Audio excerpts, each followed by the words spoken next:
The perfection program. That's what they call it. It gave me life, but it also caused death. I never asked for any of this. Running from superpowered murderers who want revenge. Revenge for something I did?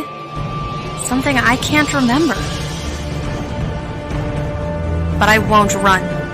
I refuse. I don't want to be controlled anymore. This world needs more heroes than villains. That's more important than anything, isn't it?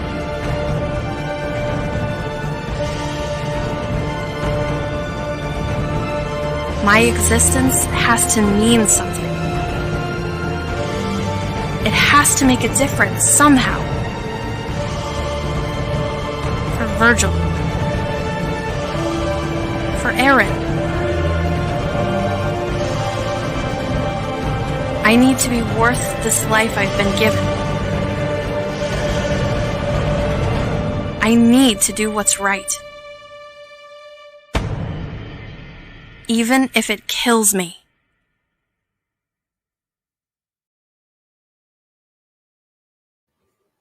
Woohoo!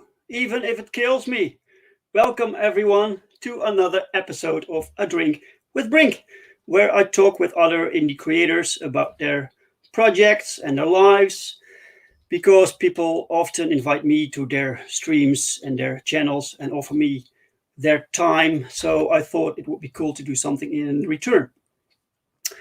Perfect 10 issue 2 is still in demand, and almost all shipments have gone out, except for 2 or 3 that still need to be done because these people have ordered personal sketches from Pow. And these sketches are done. Pow sent them to me, but I'm still waiting for them. And once they arrive, I can put them in the shipment and send them out to you. So the last few, that's awesome. We have a few people in the chat. We have Bristolian Dave. Hello, Dave. All right, me babbers. And we have Dr. Hino or D-Rhino. I'm not sure. Dr. Hino or D-Rhino. Hello, hello. Thibaut is here. Hi, Thibaut. And RJ, Critical Blast. Welcome. Time for some expert brinkmanship. No pressure, of course. Thanks, man. Thanks a lot. Welcome to the show. Well, that's it for the introduction. So let's bring on our guest to talk about his amazing project. Here is the wonderful Mr. Luke Stone. Hey, hello, how's it Luke. going? Thanks for having me on today.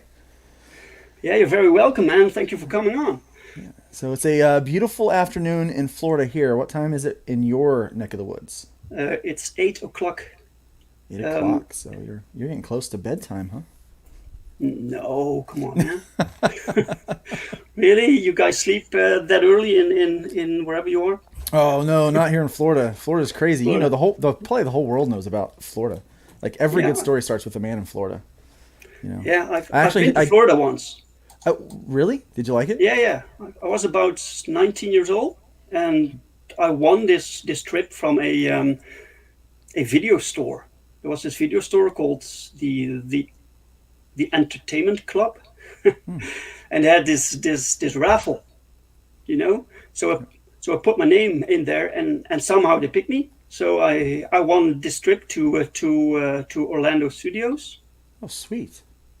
Yeah, That's awesome. I don't win That's too many great. things. I don't know why. Probably because I don't apply to win too many things. But true story. So this just happened a couple weeks ago here. Okay, over in Tampa, which Tampa's kind of a whole other beast all of its own. But there was this guy that went to a mini golf place where they had alligators down in the little ponds and stuff like that. These these smaller alligators. And he saw this alligator, and he said it looked at him funny. He didn't like the way it looked at him. So he grabbed the thing, he drags it out into the parking lot, and he proceeds to start beating the alligator up. So the cops show up, and they're like, dude, what are you doing? And he goes, I didn't like the way it looked at me. I thought I needed to teach it a lesson. True story. Yep. That's crazy. That's the kind of crap that happens down here. People do not like alligators, huh? Well, people are weird. People are weird, especially people in Florida. But I love it here, so. I'm the normal one. Yeah, the only normal person in Florida. Dr. Rhino, or the Rhino, has been to Florida too. The boat ride was awesome. Cool. So, Luke, I know about your projects from I've seen you on Twitter. I follow you on Facebook. You know, I've backed your project, but I don't know much about your adventure into the world of indie comics. Were you always a comic creator, or You know, I was not. I started out when I was kind of 14. I really wanted to make comic books. I remember I drew some pictures, sent them to Marvel, like many people do at that age, you know, and they sent them back with that nice, very cordial note that basically the Luke's paraphrased version of that note was, "Sorry, kid, you're not quite good enough. Keep practicing." You know, but they were way nicer than that, and so. I always kind of really wanted to do comics, and I would, kind of through my life, I've gravitated back towards that. But really where I grew up, when I would draw the comics or write something like that, it was like, oh, that's nice, you know. They kind of poo-poo you a little bit. It wasn't a real artistic expression where I was at, but music was, and so I started playing guitar. It's not a job. Yeah, it wasn't a job. It was like, oh, that's cute, you know. Play guitar. Yeah, so I started playing guitar, started singing, and so I that kind of became my main outlet for creativity, and that happened all the way up until about 2014. In 2014, I moved to Jacksonville, Florida, to start doing music and youth at a church, and there was not much of a music scene that wasn't like a cover band here. Right. And so I decided to start doing the comic thing again and start taking it seriously, but. Yeah, so I started really getting serious in it to about 2014 is really when I started, 2015. I remember it was November of 2014. A friend of mine, Gary Dale, I'd grown up with, and we played, you know, RPGs and hung out, went to the comic book shop all the time. His brother was actually drawing for IDW, and he had done some work with G.I. Joe, and he had his own book called Skyward. And he wound up getting sick at a convention, and it escalated. So he got some, you know, ran into some con crud is what we call it here. And he got sick and he died that year in November. And it like, oh man, he was just a couple years older than me, and it shook me. And I kind of had always lived vicariously through the idea that, hey, one of us in our group is connected. Somebody's making comics. I don't really have to do that, you know. But it was always something I wanted to do, and that just kind of really highlighted my own mortality a bit. You know, that I'm not promised tomorrow kind of thing. And if I really want to do this, I should really make a serious go for it. And I started to. Wow. Yeah. That's serious, man. So that was kind of the catalyst for your it was. It was your drive to actually do it. Yeah, I had done it in part and kind of you know, not real well. I had done a couple of books and put a couple of books out, but thankfully they are impossible for people to find, so no one can see that. Hot mess. Yeah. Yeah. Let me see. We have Eastlyn here. Welcome, Eastlyn. Hello. And she says a practical job is plumber or electrician, not comic book artist. That's very true. Well, you probably have this as your side job, right? Right now it is. I'm in full-time ministry, and I do illustration and some graphic design, commercial design for people. But comics. So ministry. Help me a little. Ministry. What is that? I work for a church. I'm a pastor. Yeah. Right. Okay. Yeah. So people always get that. They always get weird when I try not to tell people I'm a pastor, because they always get weird. They try to remember how many F-bombs or dirty jokes they've told me. And I'm like, it's okay. Don't worry about it. Yeah, you're the cool pastor. Yeah, it's like I make Cool comic past. books. I'm in a world where not there's not a lot of people that are that are like me. So, Yeah, but we're all different and it's fun. that seems like a big contrast with the comics you produce, right? A lot of people would You think so. Yeah, yeah. But people ask, well, how can you be a pastor and also do comic books? I'm like, I don't know. Well, how can you be a Christian and be a plumber? It's just it's an aspect of who I am. I like to draw, and I like to think I'm fairly decent at it. hmm I like to write. So yeah, I write comic books about superheroes and bad guys, and I do it from my particular worldview. And, hmm so you write everything yourself? most of the stuff I do write. So my main series that I produce is called Hybrids: The Sons of Gods. hmm It's about these creatures called the Nephilim, who continue to have children throughout history, and people now have this Nephilim DNA laying dormant in their bodies until one day it wakes up and causes superpowers. So that's kind of my main story. I also draw a book called Voodoo Nations that's written by a guy named Travis Gibb, and we're actually doing a signing for that tomorrow at a store. So pretty excited about that one. But most of the stuff I write, or I work with writers to kind of partner. Like I'll kind of story arc the thing, and then they'll script it and write it, and we'll co-write things. And so I try to Okay. do a little bit of that stuff too. So Voodoo Nation is not your own creation?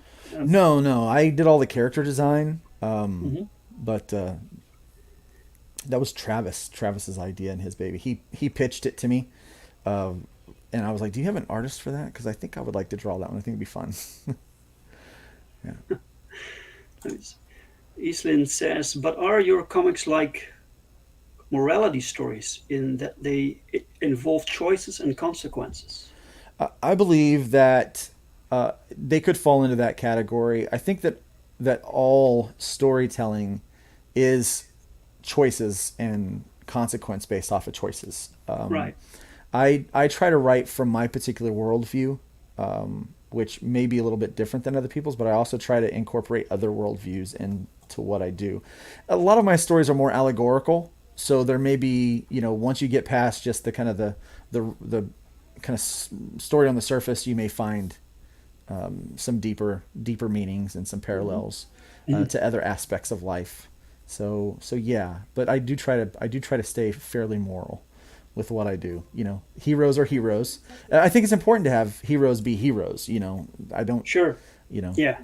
I start with a deconstructed hero and we build them up on in one aspect of the story. So yeah, yeah. hmm So yeah, that's what I like to do. Well, because you are a pastor, Hmm. um, does this somehow influence your writing?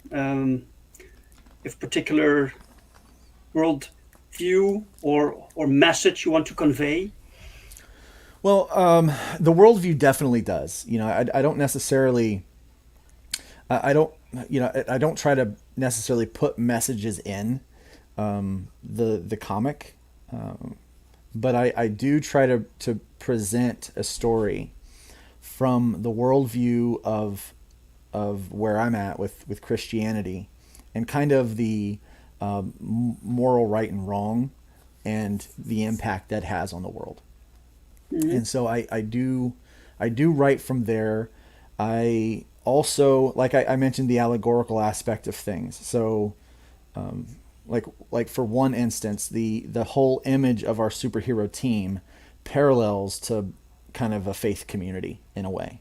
Like there are characters that represent different people that I've encountered in my own life that will, in some small part, that have helped kind of mold and shape who I am. And so I try to bring that interpersonal aspect of my life and my experience into the comics, because I feel like it does a really good job of developing characters, developing plot, developing the story as you go. So hmm the best way I had somebody describe my comic as Ancient Aliens meets the Claremont era X-Men, and I think that was my favorite example that anyone had ever given. So if that kind of gives you an idea about where the story kind of goes and how I use my particular worldview as a way of developing those characters in that story. That might help. Right. And did these ideas, did these manifest earlier in your life when you were like 14, Uh, or? in 2003, I had the idea for this book called Hybrid Nations, and it was, you know, kind of, it was bad. I mean, I was early 20s, and I was in 2003. Had this nugget of an idea that could have been good, and over the course of probably a decade, that story really developed into something a lot more. I wound up being under the tutelage of this associate pastor who was really kind of a mentor to me. And we would talk about some weird stuff. There are verses in the Bible that just don't have a lot of, there's a lot of speculation about. And one of those is in Genesis chapter 6, where it talks about these angels, or the sons of God, coming down and seeing the daughters of men and liking what they see. They start to procreate and have children with these people. And that story connects with different religions. They have some version of that. The book of Enoch 1, 2, and 3 all talk in some part about these group of angels and all of that process. And then it kind of connects with Greek mythology as well, and so there's kind of all that kind of, we would talk about these things, and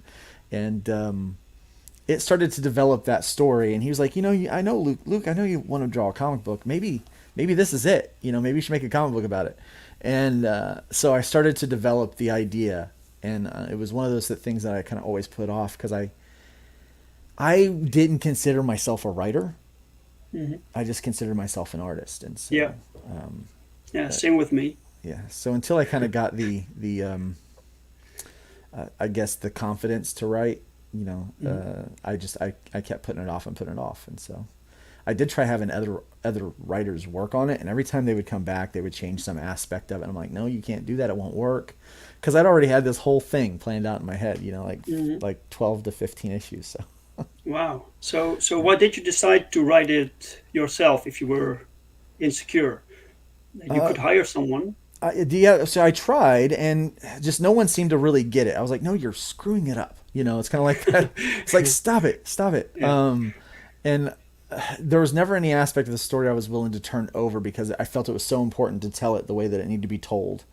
And I was working with a small company that I had just started up with some friends called Tenacious Comics. And we had a book that I was working on called Worst Day Ever, which was a rom-com, a romantic zombie comedy. And so, brilliant. Yeah, and so that book will come back. I'll be releasing that book again. Okay. Cool. But rom-com. Yeah, rom-com.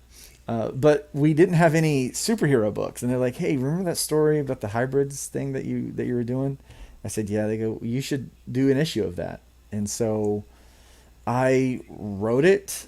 They kind of did an edit with it for me. Went back and forth like with friends and checked it out, and then I drew it, and I didn't think much of it. I thought, okay, well, this is, I didn't write it, the first issue, to be super important.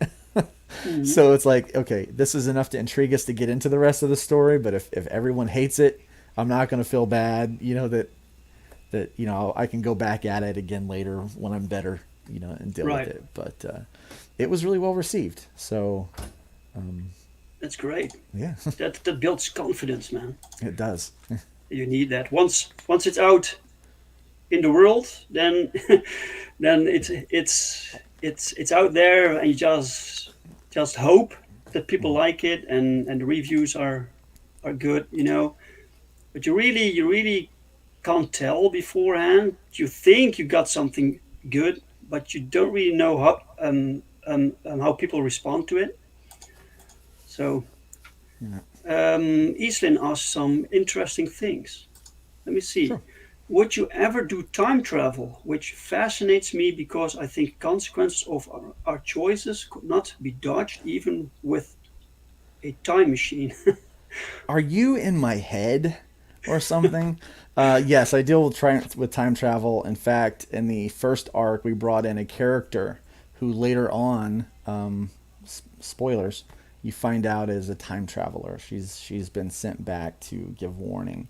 And then that ties into an arc that a mini story, like 4 issues that I plan on doing, later next year called Armageddon Watch, where it's the same characters, but their choices from the first arc were different. It's kind of what if they would have chose this instead of that, and Oh, that's cool. And so it plays out this other scenario of how things would have worked out instead of. So basically, what you find out from the end of issue 12, which is almost completed. Wow. Yeah, I'm Impressive, man. yeah, I 12 issues. crowdfunded 7. I'm getting ready to crowdfund 8. 9 is in production. 10 and 11 have already had the layouts done to them, and I'm almost done writing 12. And that will be the end of the.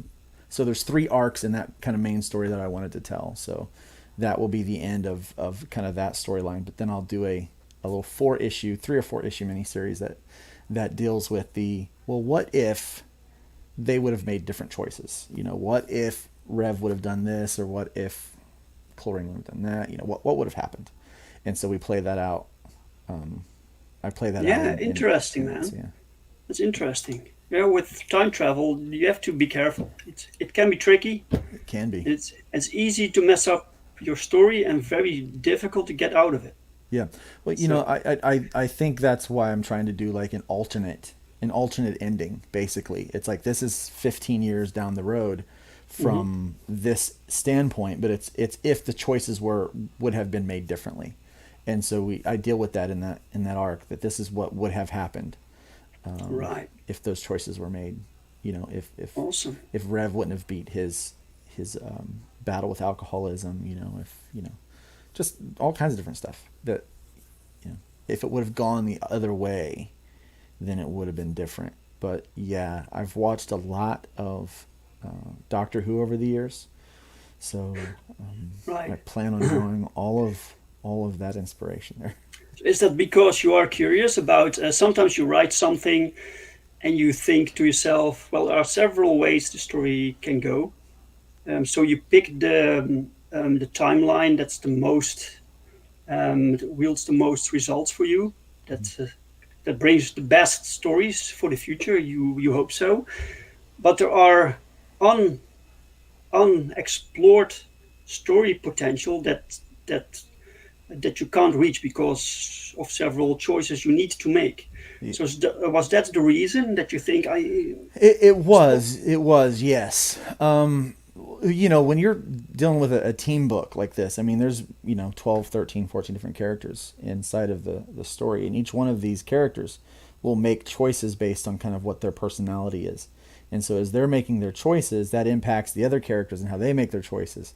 And then the environment, what happens in the environment, is kind of that chaos factor. So as you start playing all that out, it's like, well, this could happen or that could happen. And then, that one domino falls and it leads you in a whole other direction. I'm like playing chess in my head with these characters. Mm-hmm. And then I think that would be so awesome. But maybe it's not as uplifting. I do try to think about how I want the fan to, the reader to, kind of experience the story. And so sometimes that'll change. So, yeah. Eastland says, I looked into your eyes and I saw you look almost exactly like me, but on the outside you do not look like me. So, interesting. And she also wrote something, she says. She says, if I could write comic book stuff, I would have a character explain that one cannot dodge the consequences, but only displace the consequences. In time, one might face the consequences. Cool. That would be cool, yeah. Okay, let's bring up your campaign, man. Let's see, share screen. Here we go, and this is the screen. Here we go. Kapow. So. There it is. To start it off, shall we watch the video? Sure, yeah. Now, I do hope I have the sound on. I do that all the time. Yeah. We'll see. No sound.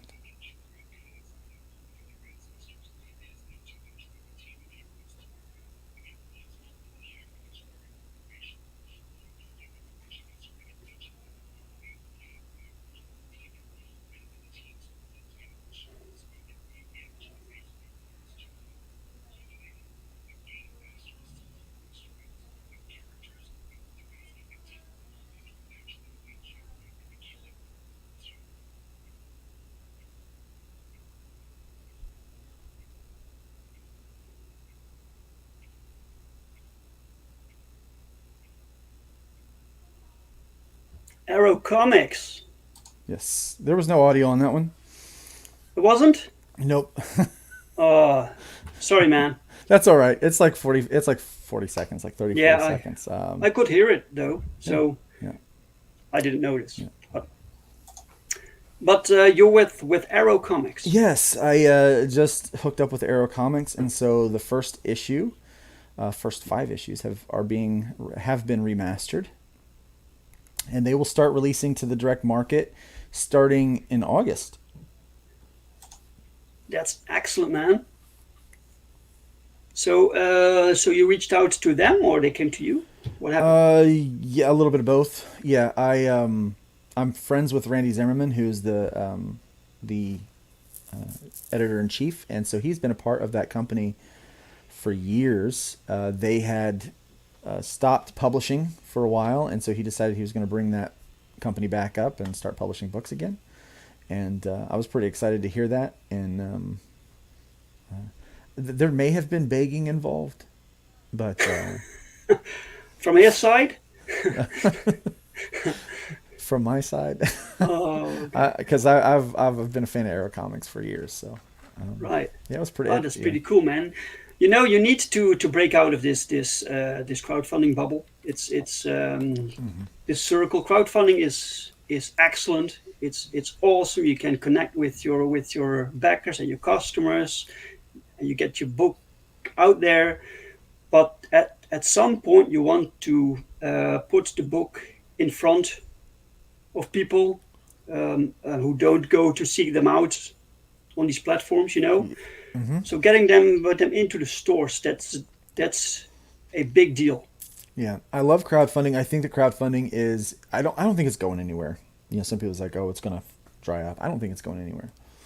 But I also don't think that the local comic shop is going anywhere. I'm a big fan of, 14-year-old Luke was sitting, at a comic book shop reading the latest comic book, grabbing the latest edition of D&D and heading off to his friend's house, dreaming of the day he had his own comic book and own role-playing game and action figures and all that kind of stuff, And that all happened in the context of a local comic book shop.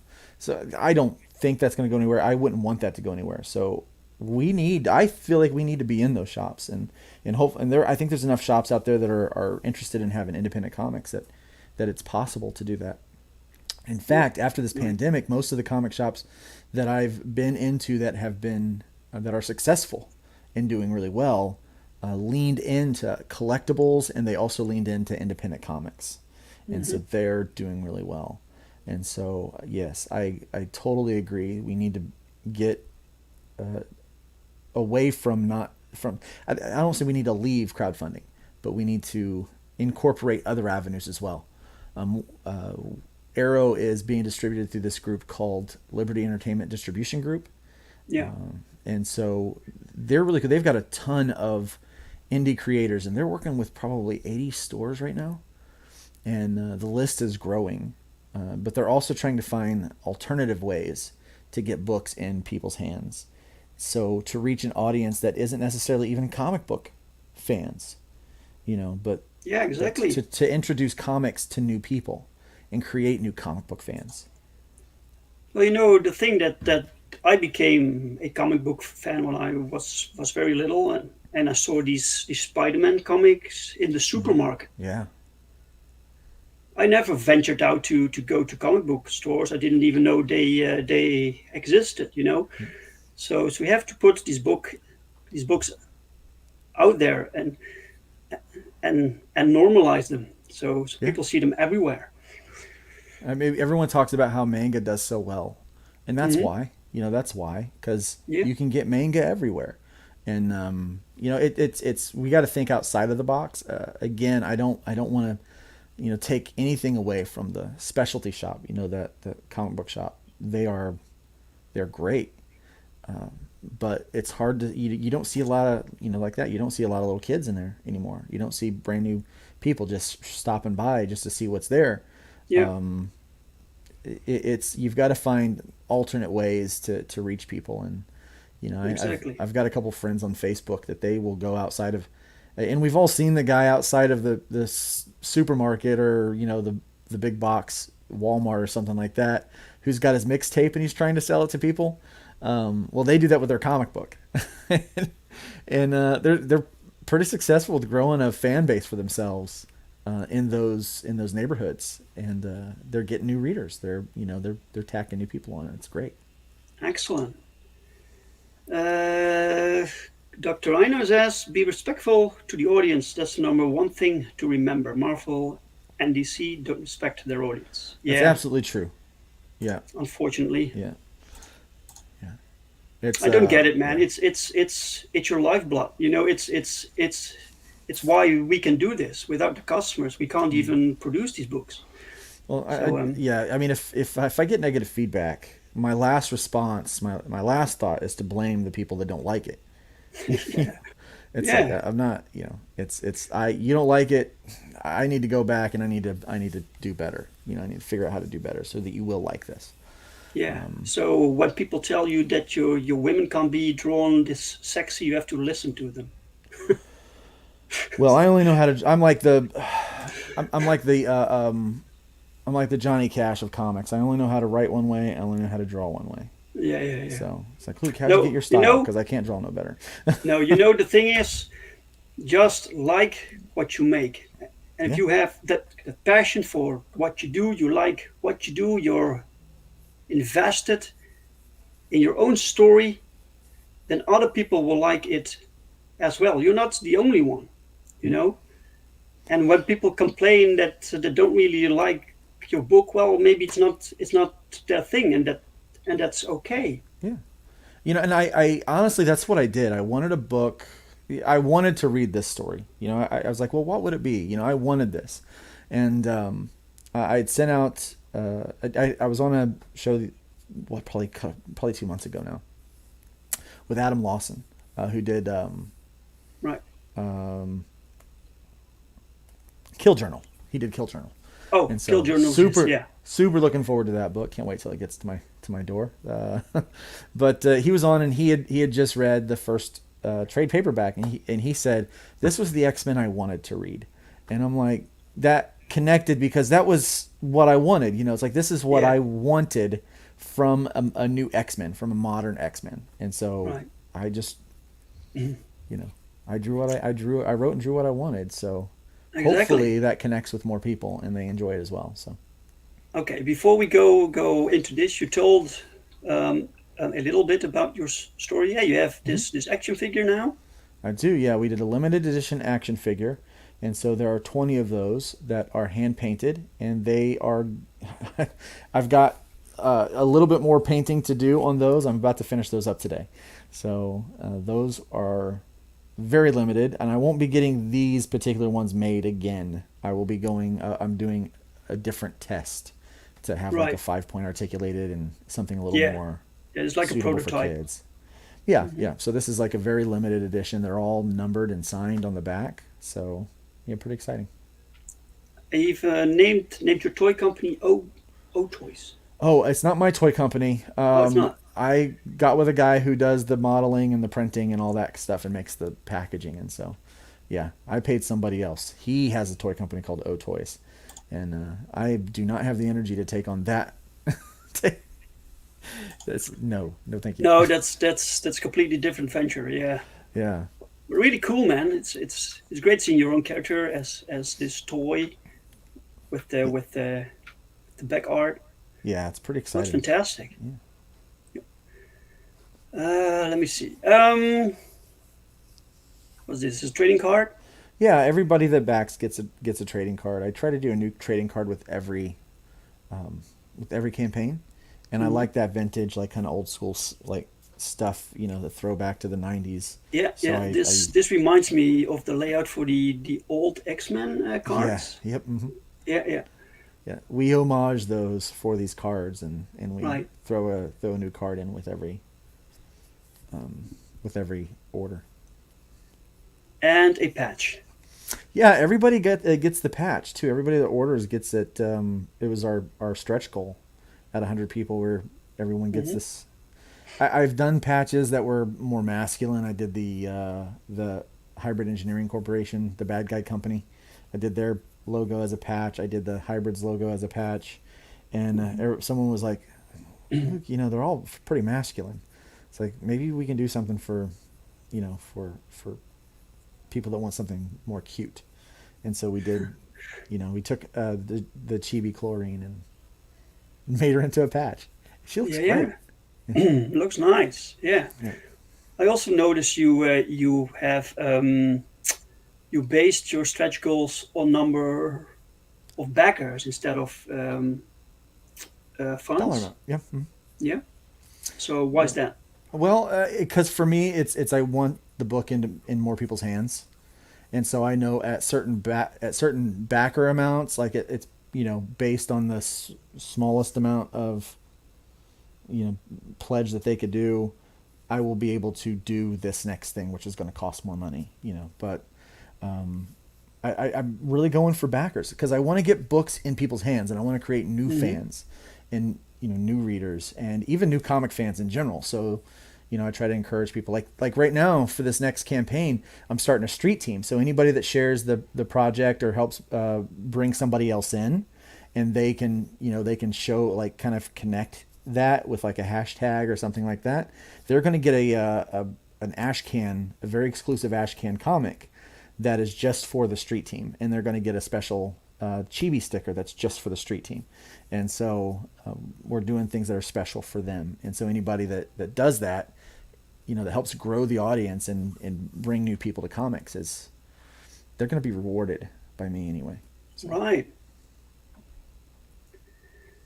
Okay, so The Killing Fields Part 2 is 36 pages, full color, and that's 36 pages of story, or is 36 pages of story, yes. Mm-hmm. So it has the main story, and then it also includes 4 pages of for the last campaign we did Be a Hybrid. So you could pledge to be a hybrid, and I would create a character based off of you. And so you had every aspect of being able to develop that. So to preface that, we have a character named Danny in the comic books who is a real person. So you can come to Jacksonville and meet Danny. If you come to church with me on Sunday, I'll introduce you. Right. Kind of thing. He's a real person. There's very little difference from who the comic book character is and he is. They're almost identical in every way. And he is in this book. He's in all of the books. Yeah, he's in all of the books. He comes in the scene in issue 2. But so in this book, what we did is for the last campaign, we had a Be a Hybrid tier, and so people pledged, and basically that money went to produce these 4 pages of comic book. And so at the end of this, we have 3 people that their characters are featured in this story. Now the fun thing about those four pages and those 3 characters is they're introduced only in the Indiegogo version of this book. They won't be in the retail version of this issue. So I'm not sure where they're going to fit in the future with where the retail version is going to go. But those 4 characters, those 3 characters, I wrote into the last arc. So the last 3 issues of the main storyline, those 3 characters are right there fighting next to Trashman and Chlorine and Rev and the rest of the team. So it's pretty fun. All right. Yeah. Okay, so the books that will be in the store will be a bit thinner, like floppies? Yeah, they're 32. Yeah, they're going to be 32 pages, 32 pages plus cover. And so that's the retail version of those. And so everything that I'm doing crowdfunding, they're thicker than that 32 pages usually. Yeah. So I'll throw a backup story in, or they'll grow a little bit here or there. But the retail version will just be straight 32 pages. But it does mean that you'll adapt your scripts to the following issues because they're eventually going to be in the store. Yeah, I write all of my scripts to be no more than 32 pages. Yeah. So okay. So I know that the main story is going to go for the retail is only going to go up to 32 pages. Mm-hmm. Sometimes less. Like the earlier issues, they're like 24, 26 pages. But the more I'm getting towards the end of this, I'm adding a lot more content into each issue. So, like for example, issue 9 that I'm drawing right now is 31 pages. So I've got 1 free page that I will add probably a holder image with, and then we're going to start at 32 pages, but we're going to do a stretch goal to add more pages to the comic. So for this one, our first stretch goal will be adding a backup story. and those kind of things. So yeah, it'll be pretty fun. Okay. Even kijken. Easlyn asks your thoughts on color scheme. I'm not sure which color scheme she means. Are you talking? Well,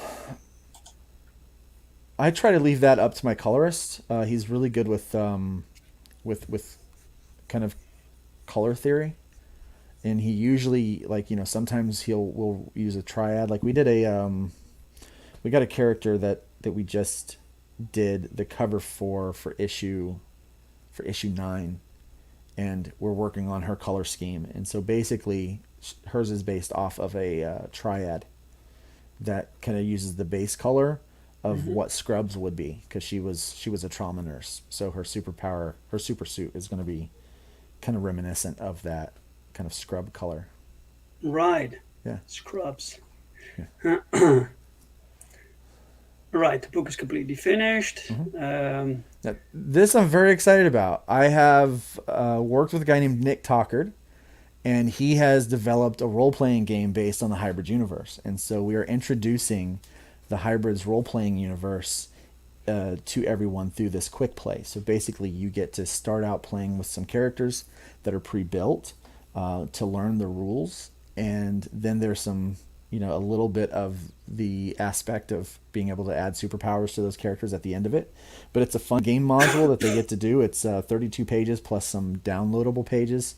So it's 35, 36, or 7-ish pages with the downloadable content.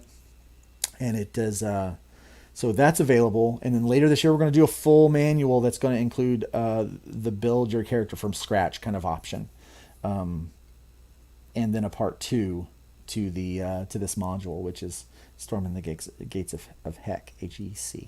So pretty cool. Wow, that's pretty cool, man. I've never seen that before. Yeah, it's really awesome. We actually did a live play through. We did a live play of the quick play on Shay's channel before the end of this, and so it was really cool. So everyone could kind of go watch and see that played through with actual players and dice and all that kind of stuff. It's fun. I need to check it out. It's excellent. Okay, yeah, Sons of Gods #1 remastered. Yeah, so with this campaign, it was like 3 books in one. We also included the remastered issue #1 for everybody that wanted to get a hold of it. We did a holofoil cover. It's 32 pages. We included a backup story from a story that Piper Steed and I are working on, and so that turned out really well. And but yeah, we did 50 copies of that book. So oh wow. Yeah, so we only did 50 of that. There are still a couple of them left if people want to get a hold of them. But we are also looking forward to the retail release of that. So that will be in stores starting August 27th, I think is the date, is when it hits the retail stores. And so there are books being shipped to the Liberty warehouse right now. I believe they've already left. Excellent, man. Yeah, exciting. So, yeah, it is very exciting. And so we'll have a list of those stores that people can go and get those. And so I'm doing some kind of weird stuff with that. I'm trying to figure out a way to get people the remasters of issue 2s, 3s, 4s without having to charge them for these special editions, So I'm working out a plan, and hopefully be able to announce that soon with this next campaign. But But yeah, so that if you missed out on the special edition, fan edition, you'll be able to get that in certain retailers this next month. And if you want, you can go to your local comic shop and say, hey, go to ledg.us and sign up for Liberty Distribution and order some Arrow books and put them in the store for me. I think we can put that link in the description later. Sure. If you let me know the link afterwards, I can put it in the description so people can order it. Let me see. We have Wise Guys is here. Welcome. What's up?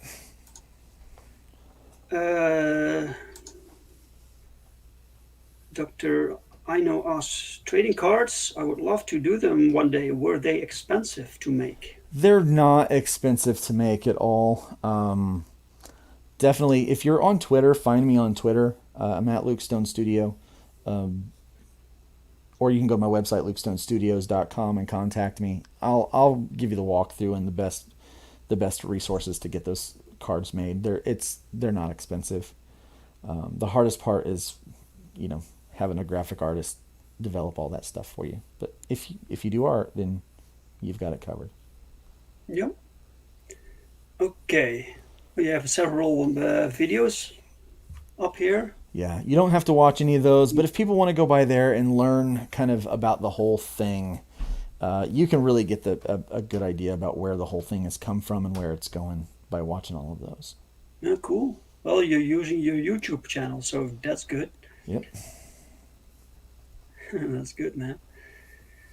Okay, so you have. I was a little bit confused because I put the Sons of God in the description of this for this interview, and then I think the campaign was called The Killing Field. So I wasn't sure if I did it right. So the title is Hybrids: The Sons of Gods. So that's always the title for it. But the different arcs have different names. Like the first arc, the first 5 issues was called Trash Day.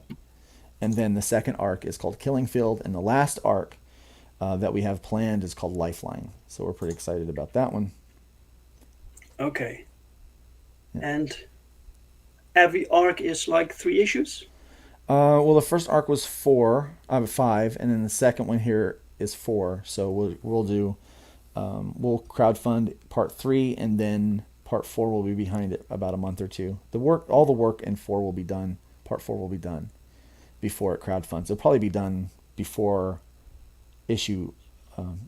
So they're legacy numbered. So there's 1 through 12. So this is issue 7. So issue 9 will be done before issue 8 is even crowdfunded, most likely.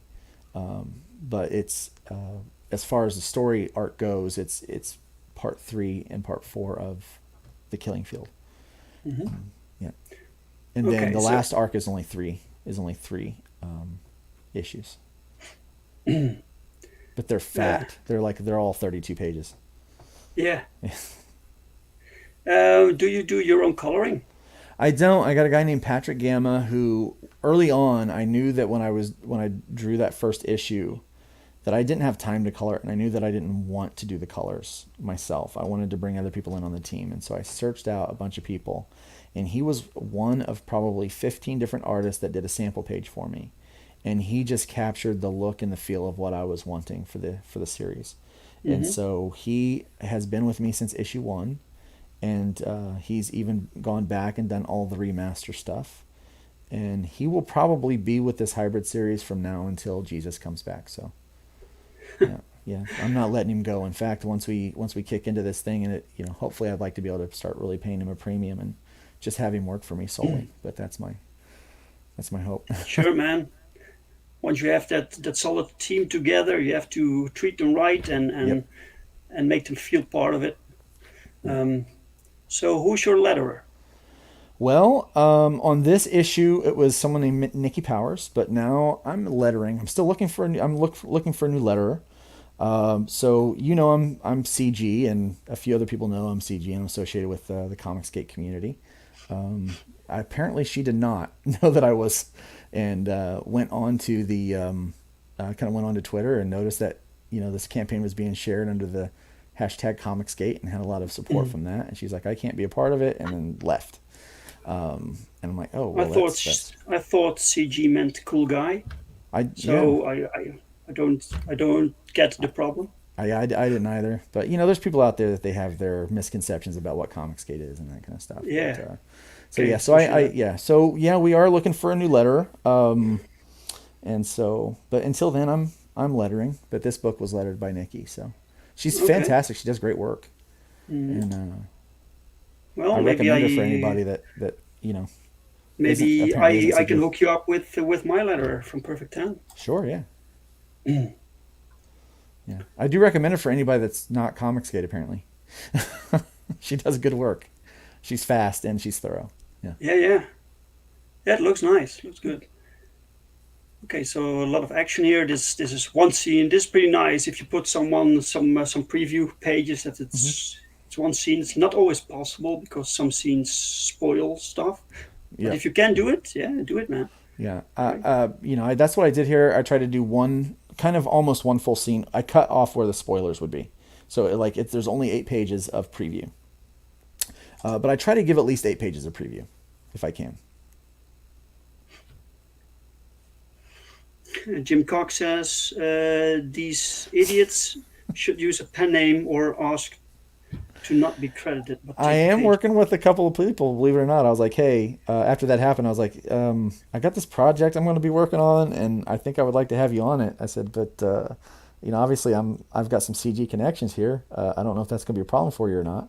I said, they said, well, I'll just use an assumed name, because they actually work for the big two. All right. They do work. They do work for those people. It's like, yeah, it'll cause trouble over there. He goes, they're like, you're cool. I want to work on this, and the paycheck's good. So, yeah. So some people do that. Like most people do that. They use an assumed name. Um, Yeah, it's silly that it even needs to be done. right? I mean, So, but it's everybody good that to I've hear met that. from, yeah, It's good to hear that in the corporate comics still CG people work there, but people right. just don't know. They keep Yeah, they don't know. a Yeah, low profile. yeah. I don't. The thing is, all the people that I've met from the CG community that have been respectful, hardworking, um, not at all like what the kind of the mainstream critiques of that group is of our group is. Mm, It's not the case. They've been very inclusive, very diverse, not only in the typical boxes that you would have to click off in our mainstream society, but also in thought. They're very diverse in thought as well. So mm. it's a good blend of creators and fans. I love It's it. more diverse than the corporate comics. It really is. It very, very, very much is. Yeah. So, by the way, welcome, Jim. Welcome to the Hello, show, hello. man. Um, yeah, a few more cool pages. So drawing this bike, that's pretty cool. You have to get everything correct. Um, You got to get most of it correct. yeah, yeah, I yeah. wouldn't say you got Most to of get it. everything. Yeah, You got to get most of it correct. It's just got to, in that moment when you're reading that, it's got to look like, it's got to look like a bike, first off. And yeah. I credit my layout artist for that. Like he kind of put all the right pieces in there for me. And so I got a guy named Brian Dawson who's been working with me for a few issues now. And he's gone back to incorporate his work into the other books for the remasters. And basically he takes my script that I write, and while I'm working on a book, he'll do thumbnails for the book that I'm leading up to. So Right. he's already thumbnailed issues. So I'm working on 9 now, but he's already thumbnailed 10 and 11. And as soon as I'm done with the script for 11, he'll thumbnail that one out for me. And so he does a lot of the camera angles and where the panels are going to be. Right. I So don't the have to change layouts too are much. Yeah. okay. So it Yeah. helps you with your Speed. process, so you don't Yeah. have to think about the layouts too much. Yeah. I don't have to think about that too much because that's what takes me the longest amount of time. Hmm. And so, because I second guess myself all the time with my layouts, and I'm like, Right. and I go back to the page. I like this. I don't like that. I've gotten faster at it. But I mean, still, I can, if I'm not doing the layout, somebody else is, and then I just look at it. I'm like, oh, I like this. I don't like it, and I'll change one or two things, if anything at all. Brian knows me so well, I don't have to change anything. Usually, I think I changed 2 panels in the last book. Yeah. So yeah, of this book, I think I wound up changing 2 panels out of 36 pages. Yeah. Yeah. Um, That's pretty good. yeah, so he gets my process and what I want and what I'm looking for based off of the script, and so does a Yeah. fantastic job. And I'm able, if I do that, if my layouts are done, I can get anywhere from 7 to 9 pages done a week. If I'm doing my layouts, I can only get about 5 pages done a week, so it takes me about a page a day. So and I work Right. like five Yeah. 6 days a week. That's Yeah. worth it, man. It's definitely worth it. Yeah, So you do. I assume you draw digitally. I do. Yeah, I use Clip Studio. Um, I was a Photoshop guy, but Photoshop kept crashing, and it was driving me crazy, and I didn't like it, and I kept getting jitter with one of my, with my tablet, and I switched, and I have not gone back. Hmm. Well, a lot of cool stuff here, man. Thanks. lot to read. People can check that out. This is the backup story. Yep, that is one page of the backup story. I did not do the art on No, that. I hired that out to somebody else, and so they did really good. I've hired so many people out. I Samir can't remember. Simao. Yes, yes, that is the guy. He did a great job on it. I Yeah, actually it's had a hired fantastic somebody else. style. Yeah, I just thought it fit. I thought it looked good. It kind of captured a mood that I liked, and yeah, and he did it. He did it pretty quickly. I was pretty impressed with how quick he was able to get it done. Awesome. The remaster version, a few preview pages. Yeah, throwing a couple of those in there for people to see. So the fun part about the remaster, we did about 80 to 85% of the book was in some way changed or adapted to look more like the style. Because I drew this like 5-6 years ago. So I was learning a lot. It was the first book that I'd ever drawn digitally with a tablet, like a display tablet. So I was learning techniques and things there that I've later have come to use every day. And so there was that lack of confidence in that, and you could tell. And it was also, I originally wrote it was 22 pages.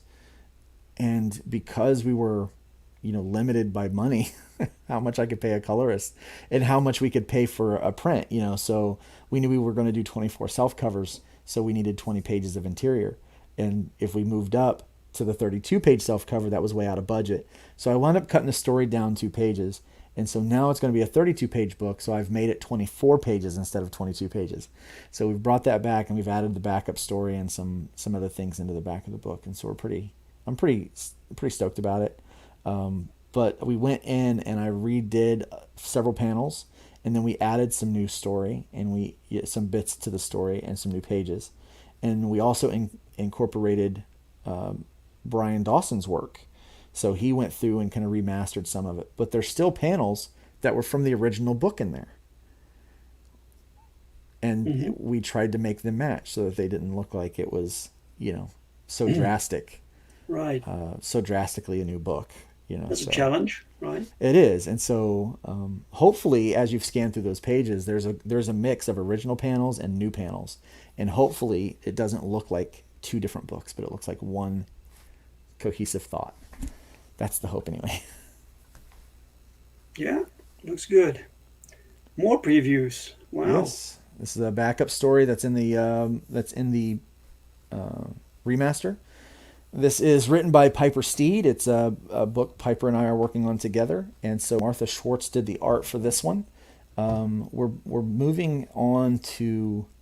It looks like we're going to be going a different direction for the art with the production of this book, but this is kind of the introduction to that story, and we're looking to hopefully have this out, a crowdfund, a full issue of this book later this year, and then sometime next year, maybe hopefully take this into full production with like a regular monthly or bi-monthly release. So at least like a 4-issue mini arc or something, if not a full 12 issues. So Fantastic, man. yeah. The action figure, we saw that, right? Yeah, that's an early picture of it. Yeah. Various covers. Cover A. The Virgin. Cover B. And the black. And what's this? This is a sketch cover. Yeah, I do a sketch cover for issue 1 remaster, and that sketch is a front and back wraparound sketch that I do pencil ink and ink wash with. Cool. I don't do a lot of traditional, but when I do, it's usually on the cover. Wow, you have a lot going on here, man. Yeah. Okay, shall we take a look at the perks quickly? Yeah. Yeah, the in-demand perks, it's limited. So we're only going to leave this in demand for a little bit longer. Yeah. For how much longer? I was going to shut it off as soon as fulfillment started, but we've had a little bit of interest in it, and I kind of surveyed the fans, and we're going to go ahead and, because of kind of people's financial situation, they took the survey, and they're like, give us till September to start this next one. So I'll leave it in demand until the last week of August, when issue 1 hits the direct market. Yeah. Right. Yeah, that's a good moment. Yeah. Jim Cox says, "Wise Guys Entertainment. I do like some artistic statuettes, but not into action figures much. I can't blame those giving the customers what they want, though. I just want books mostly." Yeah. I get that. Now I do have a bust of Trashman that we'll be doing with the next campaign. There'll be a little bronze bust. I saw that. Yeah. Yeah. So we'll do fantastic. We'll do a 3 1/4 inch bust, and then we'll do a 6.5 inch bust. So pretty cool. We're excited about it. Dr. Einofra asks, the remaster process, was it fun, challenging, or both? Both. It was a lot of fun. There was that I learned that I could match my inking style if I just inked as fast as I possibly could. So it went quickly. So all of the new stuff I inked just at lightning speeds. I did a page in like an hour. So I inked it as fast as I could, and it matched the old inking style, so it wasn't too crazy. Yeah. And so that was fun. It was also expensive, and I did not budget for it. So I thought originally, I was like, well, I'll redo a page or two. And when I got into it, I'm like, all but 2 pages got adapted or changed, or something happened to them, and it got very expensive. I'm like, this is a bad idea. Yeah, you have to be careful with that, man, with all the extras and things you want to give to people, but at some point, yeah, the prices can go up, man. It's what it does. Let me see. The featured perk is the catch-up for cover B. Mm-hmm. Okay. To answer Jim's question, those are 3D printed and then finished. So yeah.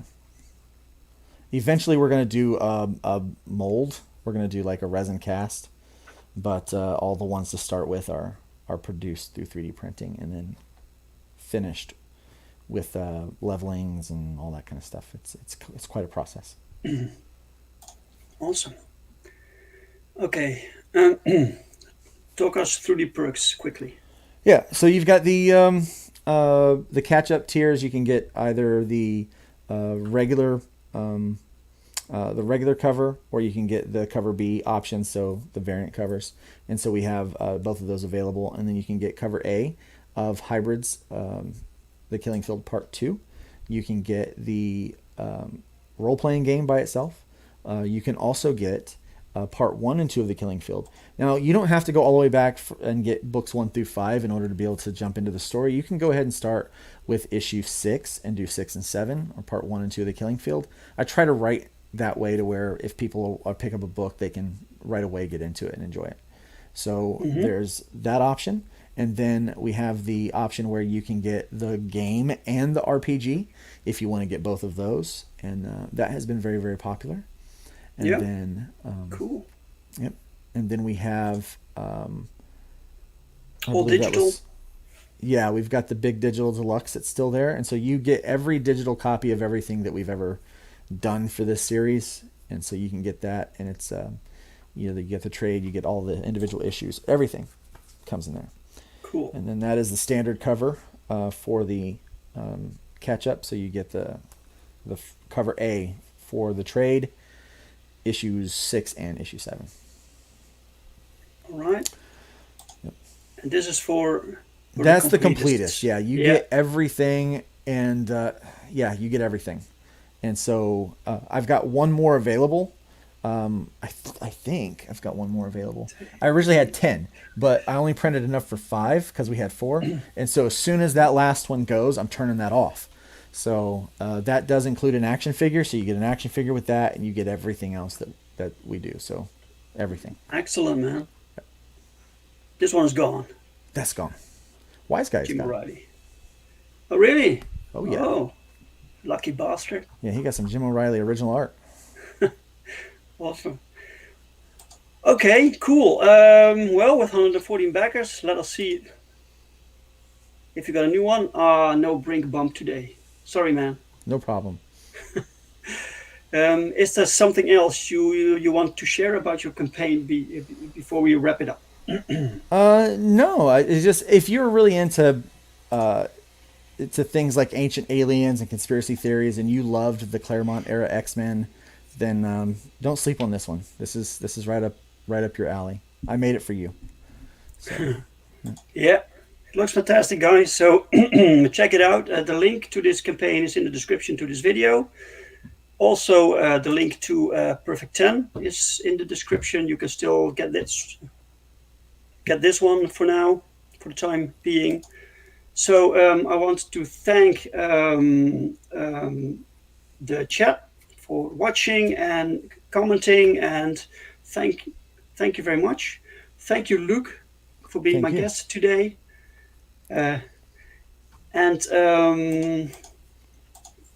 Well, I think that's basically it, man. It's been 1 hour, so thank you very much. I'll be here Thursday, and I completely forgot who my guest is. So I have this list with guests, and I can't remember. But next Thursday, same time, same channel. I hope to see you there. Bye-bye, guys.